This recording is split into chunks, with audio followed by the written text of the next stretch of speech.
Hello students, कैसे हो आप सभी। उम्मीद है आप सब बिल्कुल ठीक ठाक होंगे और आपने अपना हिंदी का वर्क नोटबुक में कंप्लीट कर लिया होगा।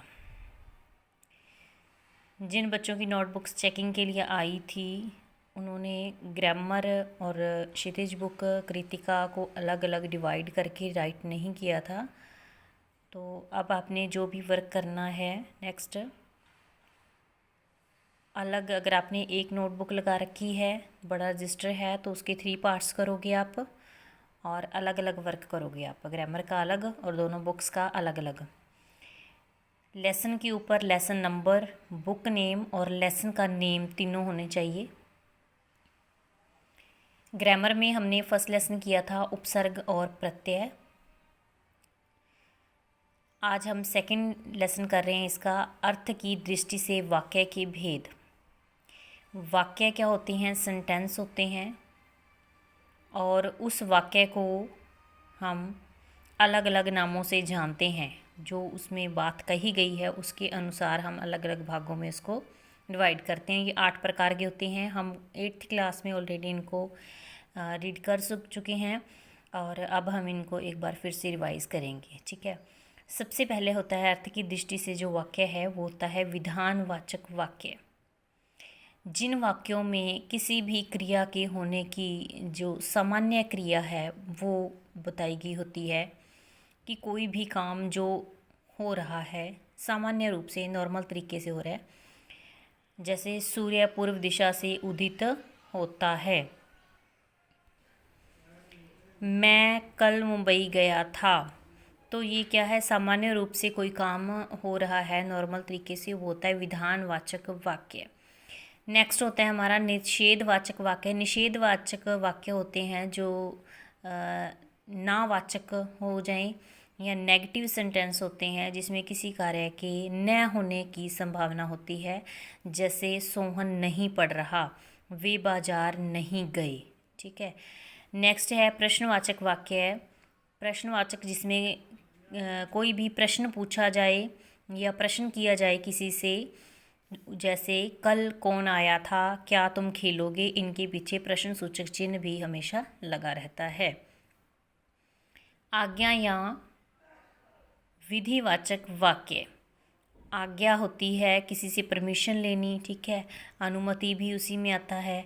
और जिसमें किसी से हम आज्ञा लेते हैं या अनुमति लेते हैं उन वाक्यों को हम, या हम किसी को आज्ञा देते हैं, बड़ों द्वारा छोटों को आज्ञा दी जाती है और छोटों द्वारा बड़ों से अनुमति ली जाती है। वो चाहे एज के अनुसार हो सकता है या हमारी पोस्ट के अकॉर्डिंग भी हो सकता है कि हम ऊंचे पद पर हैं तो हमसे जो हमारे जूनियर हैं वो हमसे अनुमति लेंगे। जैसे आप अब चुप रहिए, ये आज्ञा दी गई है, आप जा सकते हैं, ये अनुमति ली गई है। इच्छावाचक वाक्य। इच्छावाचक मतलब जो करता है वो अपनी इच्छा या कामना को, आशा को प्रकट कर रहा है। जैसे आपकी यात्रा मंगलमय हो, ये विश दी जा रही है दूसरे को, ईश्वर तुम्हें दीर्घायु करे, तो ऐसा दूसरों के लिए कामना की जा रही है। संदेहवाचक वाक्य है जिस वाक्य में कर्ता के किसी कार्य को होने की संभावना जो है वो प्रकटाई जा रही होती है, वहाँ पर क्या होता है? संदेहवाचक वाक्य। जैसे शायद वह कल यहाँ आ जाए, शायद आज वर्षा होगी, तो इसमें एक संदेह है, हो भी सकती है नहीं भी हो सकती, तो वो हमारा संदेहवाचक वाक्य होता है। संकेतवाचक वाक्य। संकेतवाचक होता है जिन वाक्यों में किसी कार्य के या क्रिया के होने की एक संकेत दिया जाता है, संकेत किया जाता है कि अगर ऐसा होता तो ऐसा हो सकता था। जैसे अगर तुमने पढ़ा होता तो पास हो जाते, यदि वर्षा होती तो फसल अच्छी होती, ठीक है।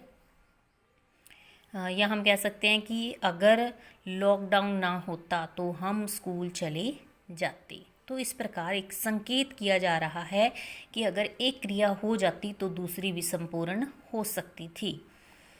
विस्मयादिवाचक वाक्य। विस्मयादि जिन वाक्यों में कोई हर्ष, शोक, घृणा, आश्चर्य आदि भाव छुपे होते हैं वो क्या होते हैं? विस्मयादिवाचक वाक्य होते हैं। जैसे अरे तुम आ गए, आहा कैसा सुंदर दृश्य है।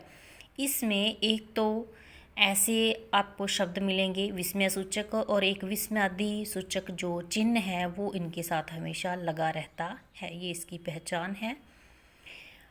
तो इस प्रकार ये हमारे पास 8 प्रकार के वाक्य भेद हैं जिनकी आपने एक बार रीडिंग दोबारा करनी है अच्छे ढंग से, और इनको समझकर याद करना है।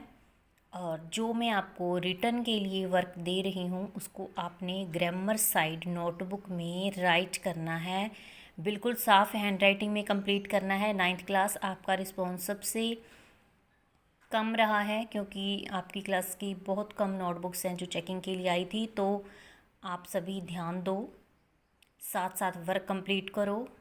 लैंग्वेज सब्जेक्ट है, एक बार जो छूट गया वर्क वो फिर से जल्दी से कवर नहीं कर पाओगे आप। साथ साथ वर्क कंप्लीट करने की कोशिश करो। Okay students, have a nice day.